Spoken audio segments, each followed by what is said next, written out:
Еще летом в Алчевске стартовала благотворительная акция «Спаси онкобольного ребенка», которую проводили телеканал ЛОТ, редакция городского телевидения СКЭТ, Луганская и Алчевская епархии. 10 сентября подводили итоги акции. Напомним, что в 4 храмах Алчевска были установлены специальные урны для сбора пожертвований онкобольным детям, которые проходят лечение в Луганской областной детской больнице.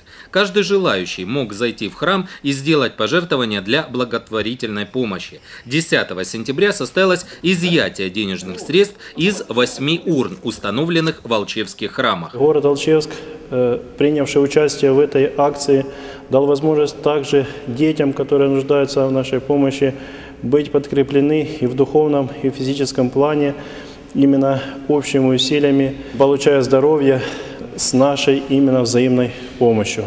Вот и хочется ко всем обратить внимание о том, чтобы в дальнейшем помогали деткам, которые нуждаются в нашей взаимной помощи, именно и в духовном, и в материальном плане. С 1 апреля по 10 сентября в 40 храмах Луганска было собрано более 230 тысяч гривен. С 18 июня по 10 сентября в Алчевске сумма пожертвований от прихожан составила 45 тысяч гривен. Согласитесь, немалая цифра. Как конкретно распределяться денежные средства, мы расскажем вам позже.